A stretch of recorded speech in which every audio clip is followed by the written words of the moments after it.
የኢትዮጵያ ብሔራዊ ቡድን ከ3 አስርት ዓመታት በኋላ ወደ መሰረተው የአፍሪካ ዋንጫ ማለፉን ያረጋገጠበት ታሪካዊ ቀን ጥቅምት 4 2005 ዓ.ም ህዝቡን ለ24 ሰዓታት የስታዲየም መግቢያ ትኬት ፍለጋ ያሰለፈች በሚሊዮኖች የሚቆጠሩ የብሔራዊ ቡድን አርማ ያዙ ቲሸርቶች እንዲቸበቸቡ ያደረገች ህዝብ እንደ መንጋነብ አንድ አይነት ዜማ እንዲያዜም ያስቻለች አዛውንቱን እንደ ህፃን ያስጨፈረች ህፃናት እንደ ሽማግሌ ያስተከዘች የዘር የእምነትና የባህል አጥር አስጥሳ ወገንን በአንድነት ገመድ ያስተሳሰረች ታላቅ ቀን ጥቅምት 4 2005 ዓ.ም በእግር ኳስ ከማሸነፍና መሸነፍ ባሻገር በብዙዎች ልብ ውስጥ የሚታየው የሀገር ፍቅር ስሜት በምንም ሊለካ የማይችል ዋጋ ለሰንደቃችን ከፍ ብሎ የመውለብለብ ታላቅ ክብር የብሔራዊ መዝሙራችን ሲዘመር የሚስተዋለው እልህ እንባና ሲቃ በቃላት ከሚገለጸው በላይ ሆኖ ያየነበት ዕለት ከዚች ታሪካዊ ቀን በፊት የአፍሪካ ዋንጫ ብርቃችን ሆኖ የመድረኩ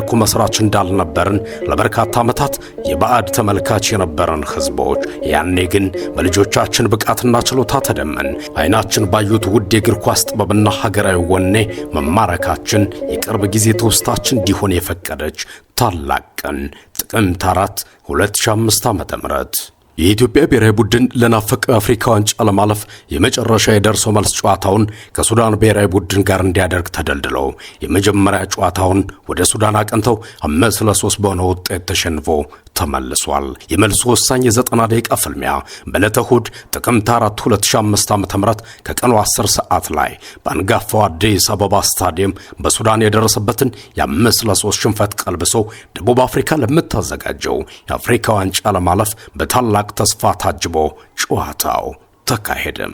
በጉጉት የሚጠበቀውን ይህንን ጨዋታ ለመመልከት ተመልካቹ አላስችል ቢለው እሁድ ለሚካሄደው ጨዋታ ለተቀዳሜን ስታዲየም ዙሪያ ሰልፍ ይዞ ብርድ ላይ ማደረን ምርጫው አድርጓል። የጨዋታው ሰዓት ገና ቢሆንም አዲስ አበባ ስታዲየም ገና በምሳ ሰዓት አቅሙ ከሚችለው በላይ ሰው ለማስተናገድ ተገዷል።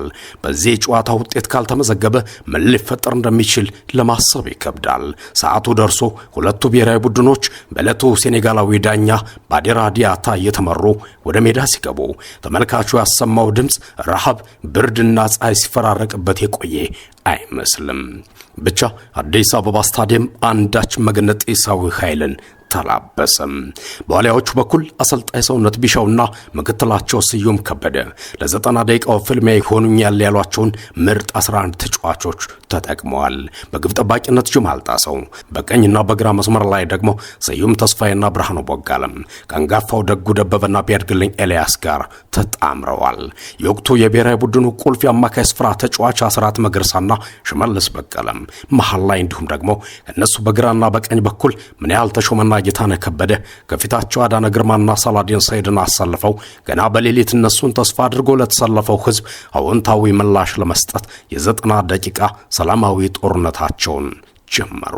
ከዚህ ጨዋታ ቢያንስ 2 ግቦችን የሚፈልጉት ዋሊያዎቹ ግብ ሳያስቆጥሩ ደቂቃዎች መንጎዳቸው አጠቃላይ የስፖርት ቤተሰቡን ቢያስጨንቀውም ሜዳው ላይ ግን ሁሉንም ነገር ቀለል አድርገው ያለምንም ጭንቀት ስራቸውን እየከወኑ ያሉት ዋሊያዎቹ በከፍተኛ የራስ መተማመን ግብ ለማግባት የሱዳኖቹን ግብ መፈተሹን ተያይዘውታል። ግልጽ የግብ ዕድል አግኝቶ በማምከኑ በርካቶችን ሲያስቆጭ የቆየው የ19 ቁጥር ለባሹ አዳነ ግርማም በእጅ ምልክት በስታዲየም የታደመውን ተመልካች ጨፍሩ አበረታቱን ይላል። ይህ መረጋጋቱ ይመስላል የአሰልጣኝ ሰውነት ቢሻው ተወዳጅ ተጫዋች ከደቂቃዎች በኋላ ተናፋቂዋን የመጀመሪያ ግብ እንዲያስቆጥር ያስቻለው። ከቀይ መስመር ጌታነህ ከበደ ያሻማትን ኳስ አዳነ ግርማ በግንባሩ አስቆጠረም።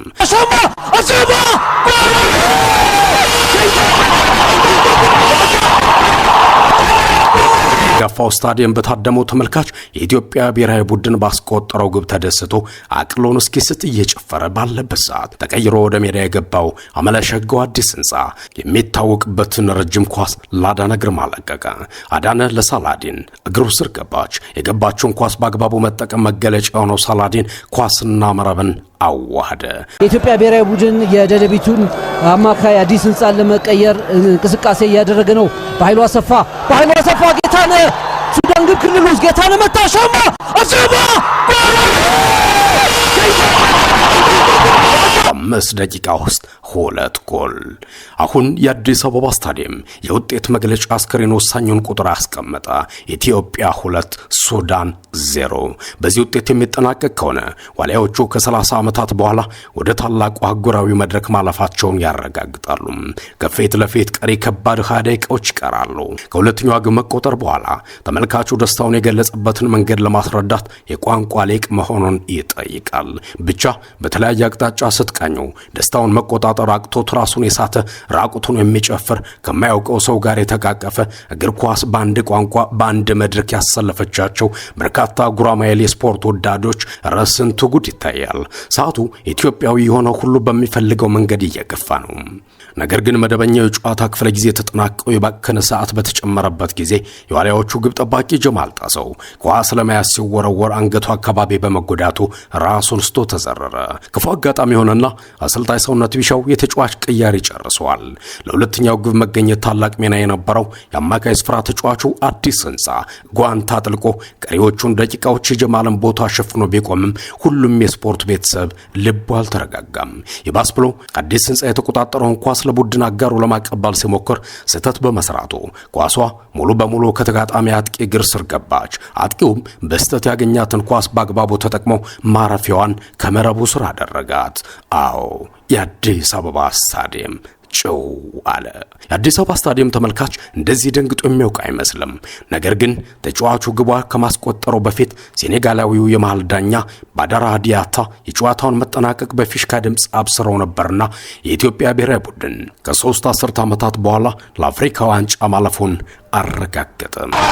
የኢትዮጵያ ብሔራዊ ቡድን ለአፍሪካ ዋንጫ ከ31 ዓመታት በኋላ የማይቻል የሚመስለው ሆነ። አዲስ ታሪክ በአዲስ ትውልድ ተሰራ። መላው የሀገሪቱ ከተሞች በስፖርት ወዳዱ ማህበረሰብ ቀጣሉ። ከ31 ዓመታት በኋላ የአሰልጣኝ ሰውነት ቢሻው ስብስብ ወደ አፍሪካ ዋንጫ ማለፉን አረጋገጠም። እንደምናሸንፍ ውስጥ ይነግረኝ ነበር። ካርቱም ላይ የተሸነፍንበት መንገድ አሳማኝ አልነበረም። በ5 ደቂቃዎች 2 ፍጹም ቅጣት ምት ተሰጠብን። እጅግ አሳዛኝ ምሽት ነበር። ነገር ግን እንደ ቡድን ይህንን ውጤት ለመቀልበስ ተነጋግረን ወስነን ወደ ሜዳ ገባን። እውነት ለመናገር ለማሟሟቅ ወደ ሜዳ ስንገባ የህዝቡ ሁኔታ የፈጠረብን ልዩ የመነሳሳት ስሜት የተለየ ነበር። በግሌ እንድፈራ አድርጎኝ ነበር፣ ግን በመጨረሻ ተሳካ። ይህ የመጀመሪያውን ግብ ያስቆጠረው እያዳነ ግርማ አስተያየት ነበር። የኢትዮጵያ ብሔራዊ ቡድን ከ31 ዓመታት በኋላ ወደ ደቡብ አፍሪካው የዓለም ዋንጫ በድምር ውጤት 5 እኩል ሆኖ ከሜዳ ውጭ ባገባ በሚለው ህግ ህልሙን ያሳካበት ታሪካዊ ቀን ዕለተ እሁድ ጥቅምት 4 2005 ዓ.ም ከ13 ዓመታት በፊት ነበር። በጊዜው ከተለያዩ ሀገራት ጨዋታውን ለመዘገብና ለመመልከት የመጡ በርካታ የውጭ ሀገር ጋዜጠኞች ባዩት ነገር የተገረሙበትና የተደነቁበት ልዩ ጊዜ ነበር። በዛን ወቅት በእያንዳንዱ ኢትዮጵያዊ ልብ ውስጥ ይንጸባረቅ የነበረው የሀገር ፍቅር ስሜት በየአደባባዩ በግልጽ ወጥቶ እንዲታይ ያደረጉት የዚያ ዘመን የዋሊያዎቹ ጀግኖች እንደናፈቁ አሉ። ውድ የላይፍ ፉትቦል ቤተሰቦች የኢትዮጵያዊነታችን ፍቅርና ወኔ ትናንት የነበረ ዛሬም ያለ ነገም የሚኖር እልፍ ዘመናትን ተሻግሮ የሚቀጥል የኛ የሆነ ልዩ መገለጫ ነውና የዘር የእምነትና የባህል አጥርን አስጥሰው ወገንን በአንድነት ገመድ የሚያስተሳስሩ ሌሎች እግር ኳስ ብሔራዊ ጀግኖች ዳግም እንዲፈጠሩ እየተመኘን ለዛሬው በዚያ በቃን። በያላችሁበት መልካሙን ሁሉ ተመኘን። ሰላም።